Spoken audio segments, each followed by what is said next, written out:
नमस्कार। जैसा कि हम जानते हैं, भारतीय संस्कृति में त्योहार सिर्फ उत्सव नहीं होते, ये सामूहिक संस्कार होते हैं। ये हमारी कलेक्टिव कॉन्शियसनेस यानी सामूहिक चेतना पर काम करते हैं। तो चलिए आज महाशिवरात्रि के इसी गहरे अर्थ को समझने की कोशिश करते हैं। देखिए, इस समय प्रकृति में एक बहुत बड़ा बदलाव हो रहा होता है और इसका असर हम सब पर पड़ता है। महाशिवरात्रि का दिन असल में उसी बदलाव का प्रतीक है, जब सृष्टि अंधकार से प्रकाश की ओर बढ़ती है। ये रात के खत्म होने और सुबह के आने का समय है, आनंद के आने का समय है। भगवान शिव के प्रति लोगों में जबरदस्त आकर्षण है, इसमें कोई शक नहीं। लेकिन उनके बारे में कई गलत धारणाएं भी हैं और इसी वजह से साधना के नाम पर अक्सर ऐसे काम हो जाते हैं जो अशिव हैं, मतलब अकल्याणकारी हैं, जो त्योहार की मूल भावना के ही बिल्कुल खिलाफ हैं। तो फिर सबसे जरूरी बात क्या है? इस पर्व का एक मूल सूत्र है, शिवो भूत्वा शिवम यजेत। इसका मतलब बहुत सीधा है, शिव बनकर ही शिव की पूजा करें। यानी सच्ची पूजा उन गुणों को अपने अंदर उतारने की है जिनकी हम आराधना कर रहे हैं। चलिए इस शब्द को ही समझते हैं। शिव का मतलब क्या है?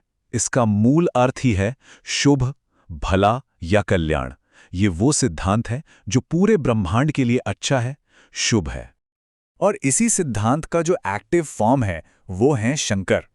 शंकर का अर्थ है शम करोति इति शंकरः, मतलब जो कल्याण करता है, वो जो सबके भले के लिए शुभ कर्म करता है।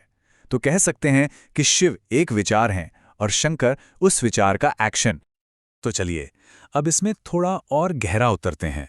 ये देखते हैं कि भगवान शिव का जो पूरा स्वरूप हम देखते हैं वो असल में गहरे दार्शनिक विचारों का एक नक्शा, एक मैप कैसे है। शिव का हर प्रतीक एक आदर्श को दिखाता है। जैसे तीसरा नेत्र, वो विवेक से काम भावना को जलाने का प्रतीक है। सिर पर चंद्रमा मानसिक संतुलन का, ठंडे दिमाग का प्रतीक है।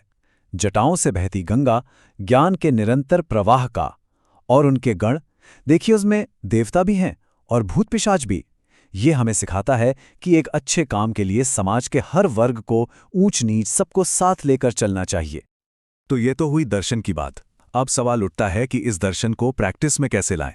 इस आध्यात्मिक रास्ते पर चलने का आइडियल फॉर्मूला क्या है? शिव का प्रामाणिक सूत्र यही है। वो खुद के लिए एकदम कठोर हैं, कम से कम साधनों में मस्त रहते हैं, लेकिन जब देने की बारी आती है तो दूसरों को सब कुछ दे देते हैं। ये हमें सिखाता है कि अपनी ज़रूरतें कम रखो और दुनिया को उदारता से दो। यही शिवत्व का सच्चा मार्ग है। अच्छा, यहाँ एक सवाल उठता है जो अक्सर लोगों को बहुत कंफ्यूज करता है। त्योहारों में शिव को नशीली वस्तुओं को चढ़ाने की जो प्रथा है, उसका क्या मतलब है? क्या ये उनके सेवन को बढ़ावा देता है? नहीं, बिल्कुल नहीं।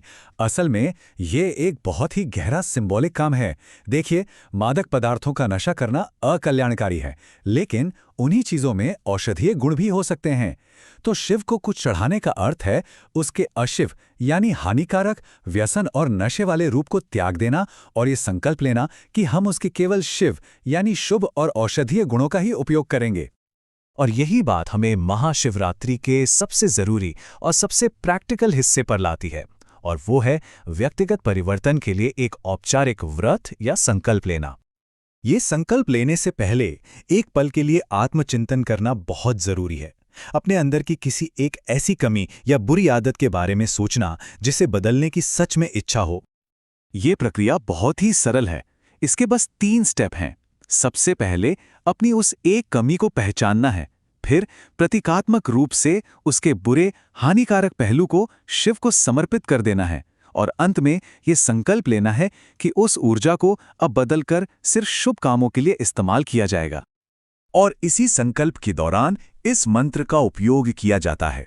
इसका अर्थ है, मैं उन शुभ शिव की शरण लेता हूं जो सभी अमंगलों, बुरे कर्मों और बुरे सपनों का नाश करने वाले हैं।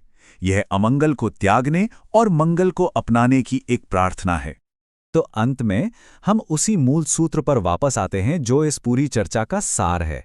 शिव की पूजा का सच्चा अधिकार हमें तभी मिलता है जब हम शिव बनने का प्रयास करते हैं, यानी अपने अंदर शुभ और कल्याण के भाव को जगाते हैं। तो ये पूरा विश्लेषण एक सीधे और व्यक्तिगत सवाल पर आकर खत्म होता है। इस महाशिवरात्रि अपने भीतर शिवत्व को जगाने के लिए कौन सी एक अशिव यानी बुरी आदत का त्याग करने का संकल्प लिया जा सकता है।